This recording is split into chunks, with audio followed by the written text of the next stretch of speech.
BBC One, Roger Cook sets out on a slightly different track in Checkpoint, investigating safety in the world of motorcycle racing.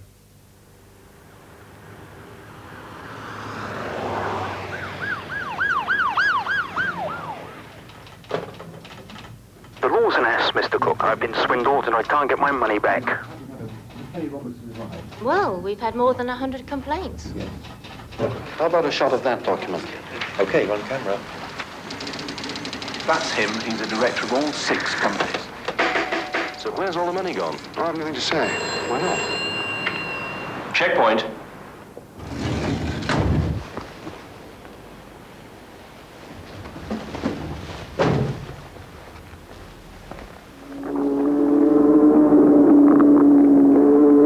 Motorcycle racing is a thrilling and spectacular sport. It's also potentially very dangerous. On the Isle of Man TT course alone, 112 competitors have been killed since the war. Over the same period in professional boxing, a sport many would like to see banned in Britain, there have been only 10 deaths.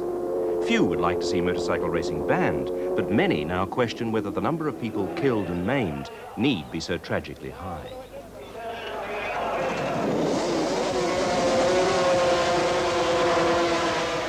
This is a big money business, and the sometimes conflicting demands of promoters, spectators and riders obviously need regulating.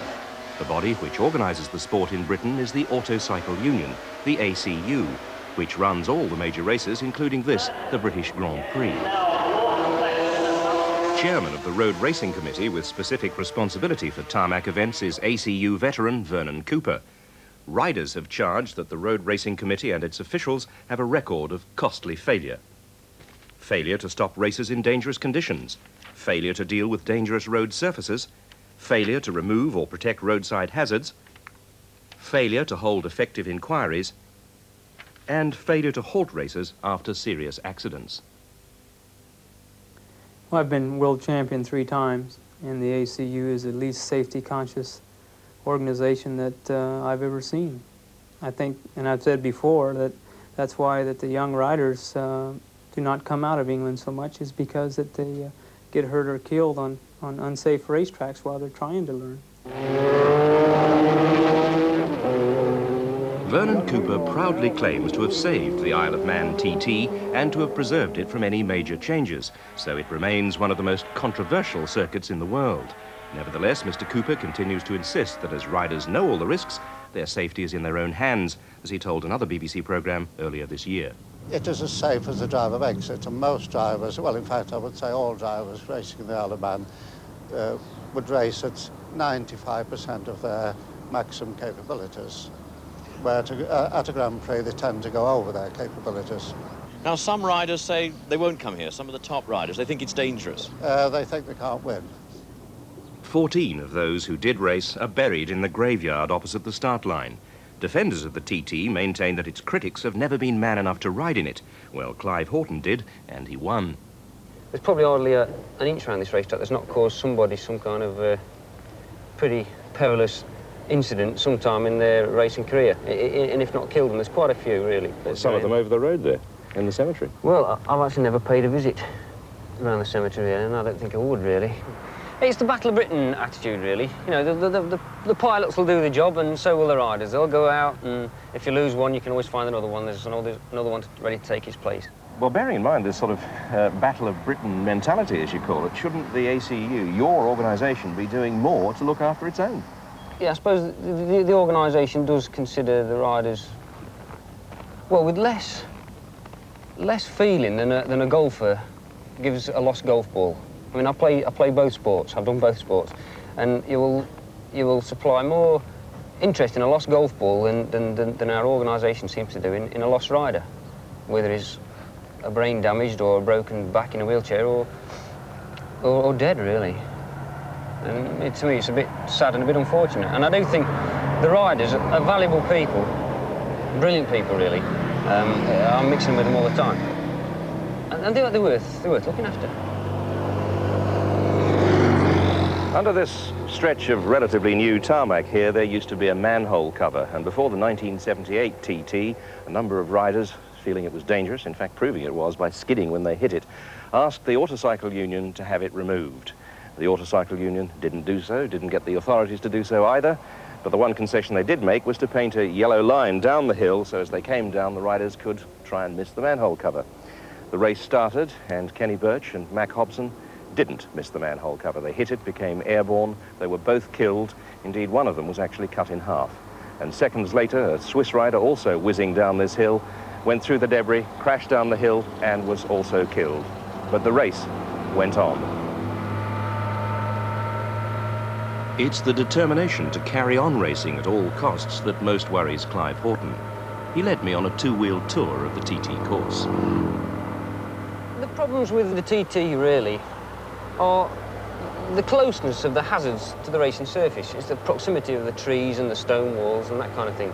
You could make it safe. It'd take a fair while and about 3 bulldozers, and they'd dig a trench about 30 feet wide each side of the racetrack, and then it becomes safe. Clive chose to highlight the sometimes hidden hazards of Laurel Bank.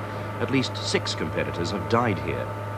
Behind the greenery on the left is a wall of solid rock, and then on the right, on the outside of this left-hand bend, there are curbstones and a steep drop. The wall on the right there is topped with barbed wire, and you have to watch out for the embankment on the left. Then round the bend on the right are unprotected trees and telegraph poles and randomly protected stone walls. If you crash here, the punishment does not fit the crime. You've made a mistake and you get punished fairly severely. John McEnroe, for instance, if he makes a mistake in tennis, he knocks the ball into the wrong square that you're supposed to knock it into. He doesn't die because of that. He just loses points. This is the site of the most recent death on the TT course, that of Jimmy Miller, who died during our stay on the island. See the straw bales down there? The guy hit the curb then missed the straw bales and hit the wall.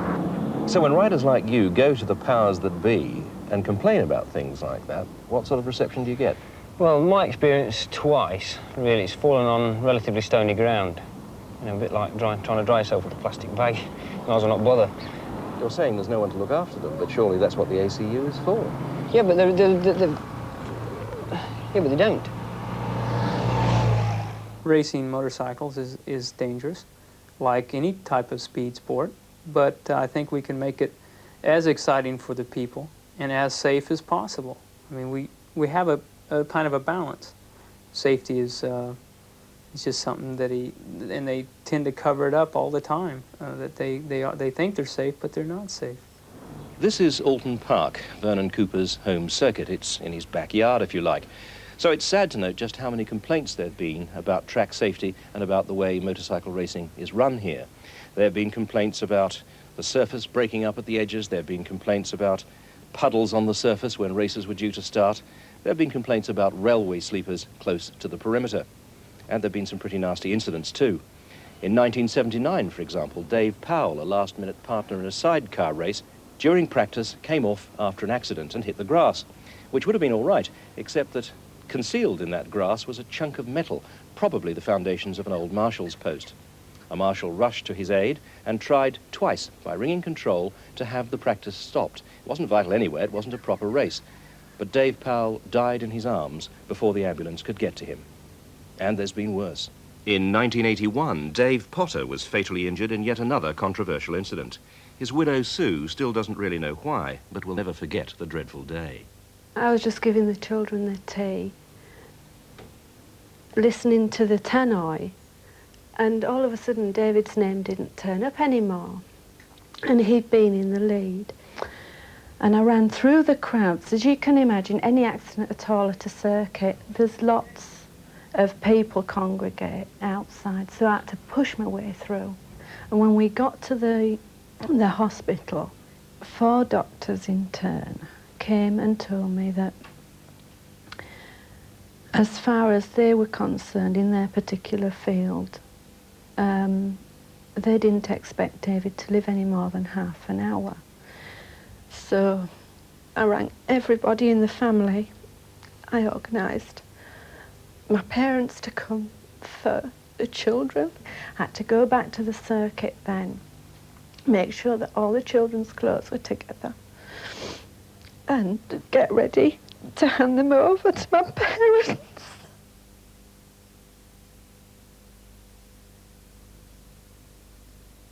Well, I knew and respected Dave Potter very well.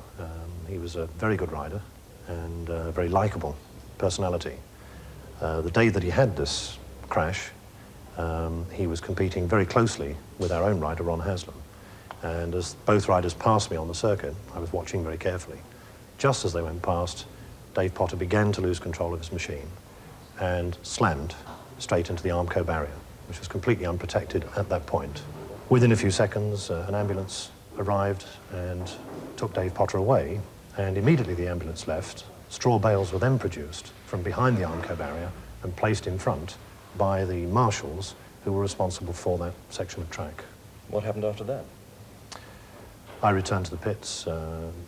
As an eyewitness, I was interviewed by the press and obviously said what I'd seen. I was in the company of two other experts, our own chassis designer and a man who was then our chief mechanic, so we'd all witnessed this. But subsequently, it was claimed in the press by the officials responsible for the circuit that the barrier had been protected all the time, which is certainly not the case. I mean, it was very much an attempt to whitewash the problem. And the man responsible at that circuit at that time was Vernon Cooper. Well, certainly he was the clerk of the course and responsible for the entire meeting and the safety. Had there not been so many cover-ups at the time, and had been in possession of the full facts and also the safety standards operating on that day, I may well have delved further into it. But even at the inquest, it wasn't terribly clear, or it was suppressed what had caused David's actual death. I was quite shocked that the inquest occurred very quickly. I wasn't invited to the inquest, although I was a prominent eyewitness. And it was some weeks later, in fact, that a photograph appeared in one of the newspapers which confirmed, without any doubt, that the barrier had been unprotected. Following another fatality at Oulton Park, riders themselves took the unprecedented step of walking out. During the 1000cc sidecar race, oil was dumped on the track and, according to eyewitnesses, just left there. Well, it was the first 350 final of the day, and there was oil glistening on the track. And they started the race off, and after the first bend, there was a crash involving about 6 to 8 bikes, and there was Rodney North from South Africa got killed. And after that, the bikes come round and they pulled in on the first lap. They pulled back into the pits. Without any red flag or anything. They pulled in of their own accord. Yeah. They didn't know there'd been an accident. And they pulled in of their own accord and pointed out point blank that the track wasn't fit to race on. They decided to pull out.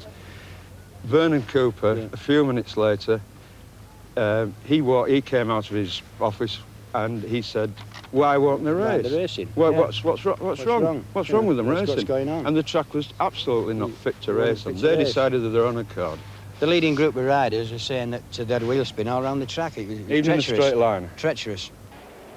It is possible to have a relatively safe accident, claims Dr. Rob Gray, a world authority on trackside medicine. He cites as evidence a dramatic superbike crash at Brands Hatch. So I was actually at the site of the accident, and the first rider falls there and he takes off. I think there were 16 others, but the important point to make here is that there was a good runoff. In fact, it's been widened since, and there was adequate protection of the barriers behind by the straw bales. And in that accident, there was only one really serious injury, and as far as I remember, the rest of the riders continued, and when the race was restarted, and were able to race in the same race later on in the afternoon. You were saying that, to the best of your memory, there were 16 riders involved in that pile-up. Now, had they been unlucky enough to be seriously injured, with the ACU rulebook saying you only need one doctor, could that doctor possibly have coped? I don't think that there's any way that adequate treatment can be given to seriously injured riders, certainly in that number, or even in much lesser numbers when there's just one doctor on the circuit. Well, even presuming there are enough doctors, what sort of pressures are they working under when they're trying to help seriously injured people? Well, I think there's always a pressure to get the rider off the track as quickly as possible, to get him out of sight of the crowd, out of sight of the organisers, even out of sight of the doctor if he's bundled off to hospital. because this makes it neat and tidy and easy, and then the race meeting can go on without any problems. Well, surely in some circumstances that's quite the wrong thing to do. Yes, I think it's entirely the wrong thing to do. I think that the time that's taken to get a rider from the track to hospital is very rarely under half an hour. And there's no one that would disagree who's dealt in emergency medicine that the first half hour is absolutely vital to the seriously injured person. And the treatment in that first half hour is often what determines whether this man is going to survive or whether he is going to die. So the out of sight, out of mind attitude could actually kill people? Yes, I think so.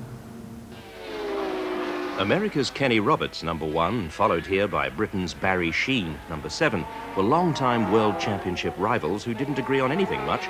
They do agree about the ACU. Well, I've always said about the ACU that the sport's got where it has in spite of and not because of the ACU. I've always had a running battle with Vernon Cooper ever since my early days of racing, really. If it comes to something that he's not in favour of, then I would say the chances of it being done, accomplished, would be minimal. Vernon Cooper has always been very much a TT man, and nobody can say anything about the TT. You know, the classic quote from Vernon Cooper was, "The throttle goes both ways." It's all very well to say it goes both ways, but if you have anything happen, any mechanical sort of failure, for example, like I had in America years ago, a tyre blew out 180 mile an hour. Then in the Isle of Man, you've got to be William Tell to hit one of the straw bales there. I mean, you can go around a corner and there'll be a bloody great big stone wall on one corner with no protection. You go around the next corner, it's smothered in sandbags. I mean, there's no rhyme nor reason to it. Barry Sheene's no fan of the TT or Mr. Cooper's committee either. When they didn't nominate him for an extra term on the international governing body, the FIM, they claimed that he didn't always represent the riders' best interests. However, Barry Sheene suspects, rightly or wrongly, that his campaign against the TT was also a consideration. I was about as welcome as a fart in a spacesuit. I just happened to see a telex going to the press in England saying that Barry Sheene's name wasn't put forward as a rider's representative. So I buttonholed Cooper about it, and he said, no, that wasn't me. That was the ACU committee that did that. I remember years ago, my first GP in England, it was at Silverstone, and a cloud burst on like the 4th lap. And we were going down the back straight, hitting puddles of water with slicks on. We were doing probably 160, 70 miles an hour. And the bike would dart across this way and hit another, the Silverstone puddles up, and it hit another puddle and dart across this way. And they never stopped the race. Kenny, what have you got to say? I don't know. I'm riding a motorcycle. I don't know who won it. I can't even see where in the hell I'm going. I think the goddamn race should have been stopped, and everybody put on rain tires and go again. Vernon Cooper's in charge of the ACU, and he is the person that you absolutely know when you go to anything with him about safety, he's going to say no. For example, the other year at Silverstone, we, as a rider's representative, we have a guy that the riders pay to do this stuff because we're busy racing. Months in advance, phone the ACU and request straw bales be put up at the race instead of the catch fence, because the catch fencing at Silverstone was not legal in their rule books anyway. You couldn't knock them over, which is what you're supposed to do with catch fences. A truck couldn't have knocked them over, much less a rider. So we were told, and it went all the way up to Vernon Cooper, and Vernon Cooper said no. Well, I showed up, and I knew it was going to be a fight. I showed up at the race, me and two other American riders, and we were there a week early, and we went to the circuit to inspect it. And as we knew, there was no straw bales. And the owner of the circuit came out to help us, and he said, after looking at the situation out there with us, he said, "You're right."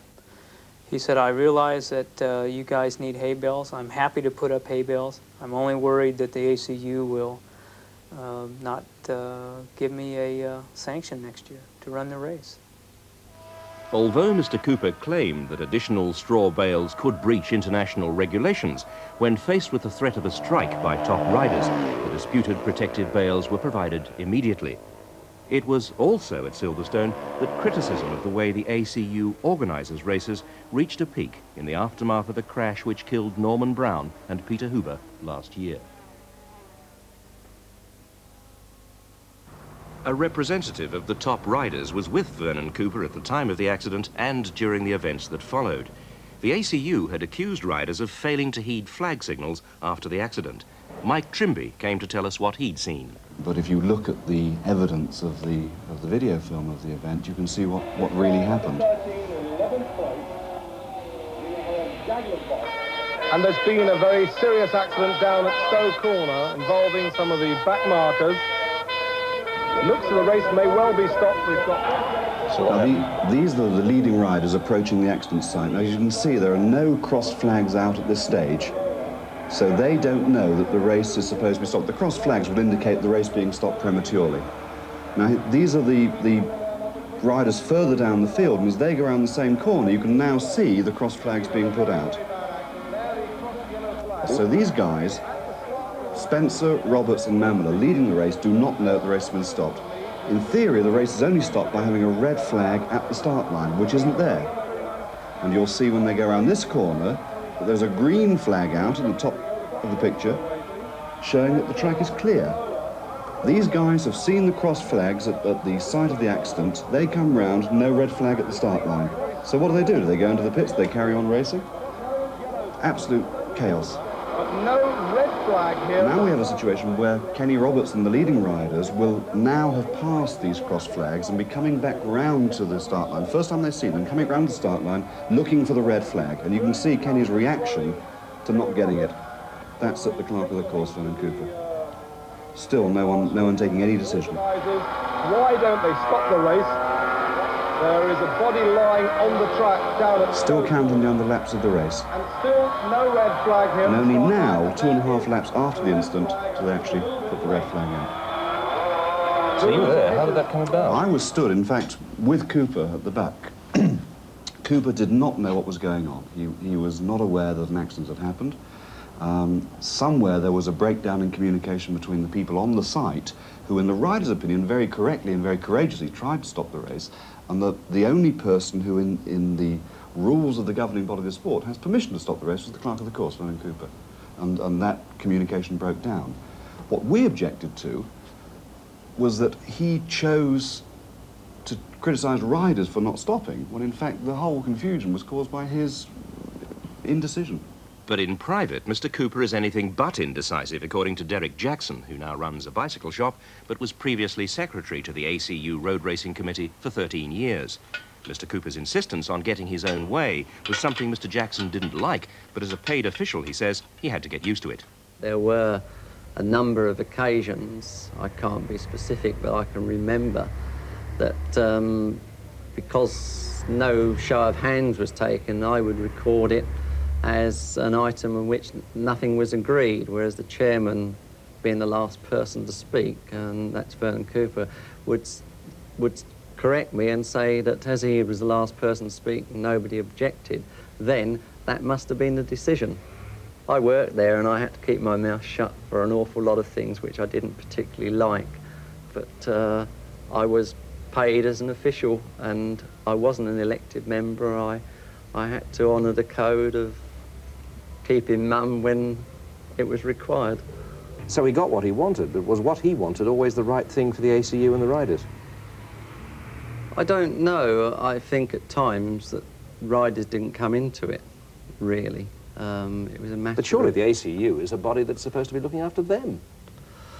Yes, but Vernon once accused me of being far too close to the riders. He said my problem basically is I'm too close to the riders and I'm too highly influenced by them when I was querying something with him.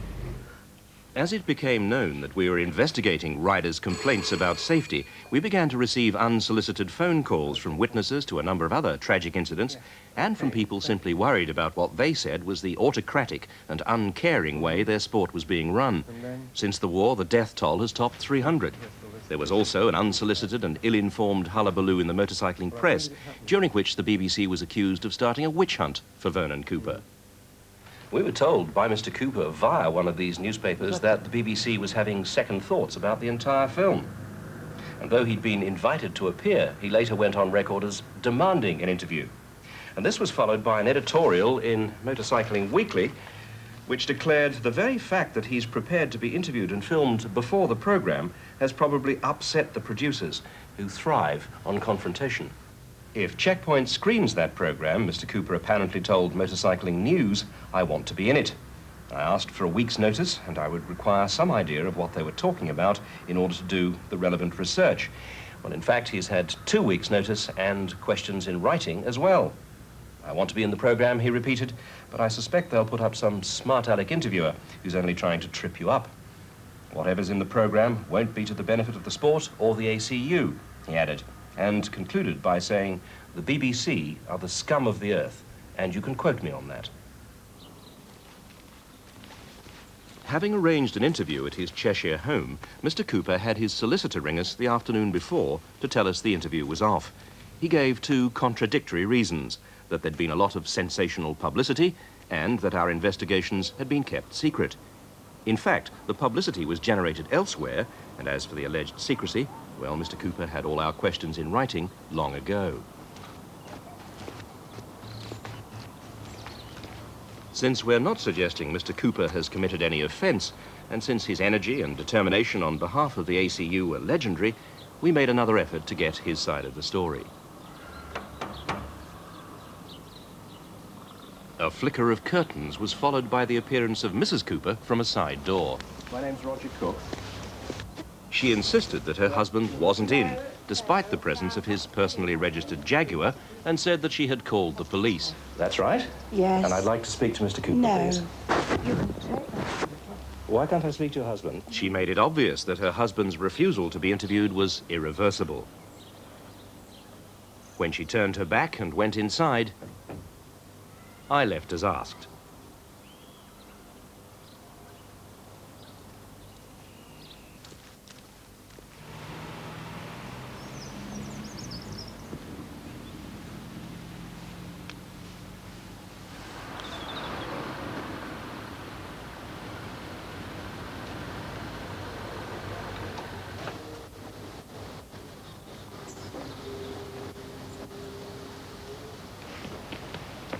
Good morning.